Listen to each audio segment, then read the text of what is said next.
Hey everyone, it's Charlie aka TNS Waves, and today I'm going to show you what goes into my YouTube videos, the equipment I use, and how I really film them. Now, some of you have asked me questions about how I make my videos, so today's video is all about that. Now, I actually am filming a video, so this is like real, this is literally what goes on, and I'm going to take you through each step of how I make them. So first of all, we're going to kind of do what I do before I start filming. Now, I'm doing a reaction video today, so I don't normally do these, so I'm going to kind of do what I would do if I would do a what if video, because those are the ones I am doing most often at the moment, because the reaction video and the what if episodes, they work in different ways. So this is what would happen if I made a what if video. Now, before I even start to think about filming a video, I have to get my research in, especially with the what if ones, because I need to have all the facts that I can get to kind of just verify my ideas. So I'm not going to be making one today. I'm going to show you what I normally make.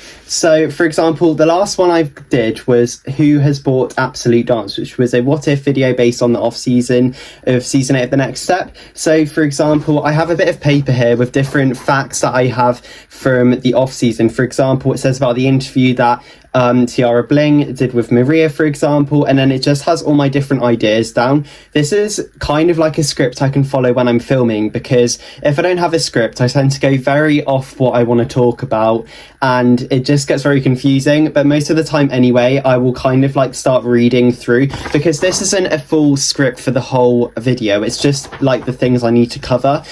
So you'll normally notice me look down every so often. This is just to make sure I'm still on script, still on task about what I need to talk about. But I also go off and talk about random things, knowing me, so sometimes they're not the best help. But when I make a video, I make sure I have one of them just to keep me focused and keep me talking about the right subject. Now, once this is printed out and it is ready to go, that is when I can start thinking about when I'm going to film. So lucky for you, I'm going to film right now, so you don't have to wait. But after that, I then have to get all my equipment out and get it all ready. So here we go. So when I'm filming, there are a few key equipment things that I need. So first of all, I've got my ring light. That makes the lighting better, which you'll see in a minute, because right now the lighting isn't great. The natural light is good, but you know, we need better lighting for filming. Then I've got my tripod, which is one of the main things that I use. So what I do is I set them up, and then once they're up, I can start filming. But I'll set them up now to kind of show you how I have them. So as you can see here, I'm making sure my ring light is the right height, and so is my tripod.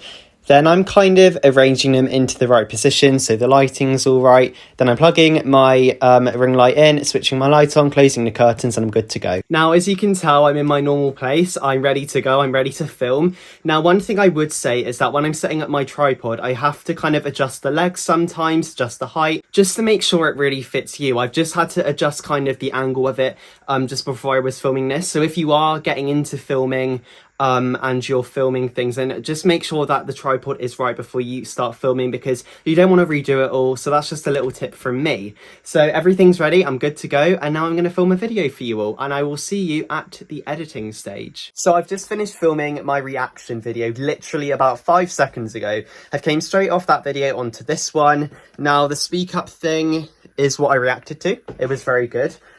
You would have already seen it, so you know my opinions anyway.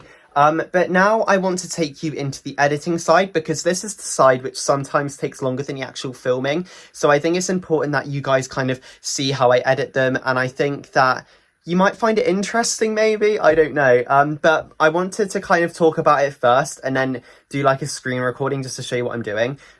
So the app I use to edit is actually on my phone. So a lot of YouTubers edit on their computers, iPads, etc. I personally find it easier to edit on my phone. I think it's quicker for me.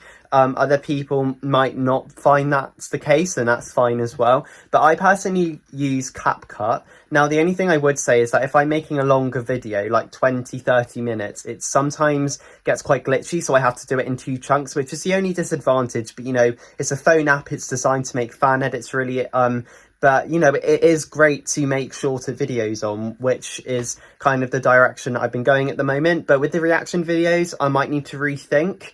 But right now, CapCut is great for me. That's the app I use. It's free. I've not paid a penny for it, so it's great. So if you are an editor, you want to get into this sort of stuff, I definitely recommend CapCut.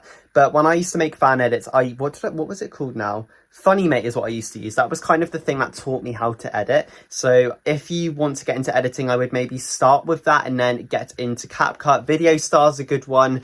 But I've personally never used that. I tried, it just didn't work. So, but yeah, go and check all of them out if you want to get into editing. So I will see you when I'm editing. Apologies about the change of quality in the camera. I'm now using the iPad one because I'm editing on my phone, and my phone's what I usually film on.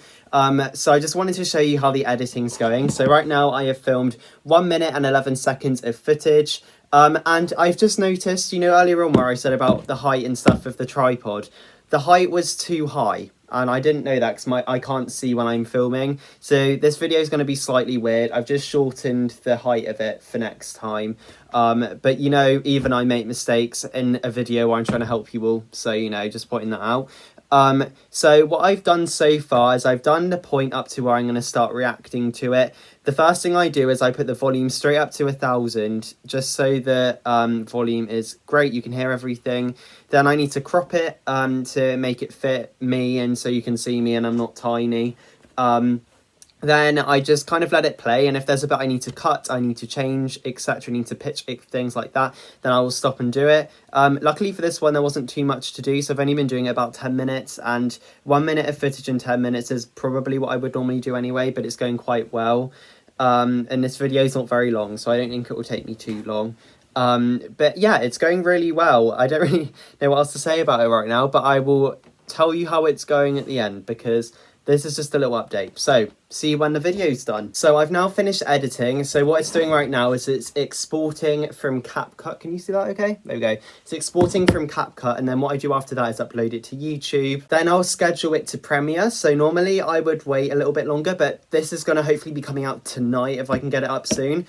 Just because this is recently came out, I want to get out as quick as I can. And then after that, I literally just have to make the thumbnail, and then that's that, it's done. And then I just have to enjoy the premiere like you guys. So not too much left to do now.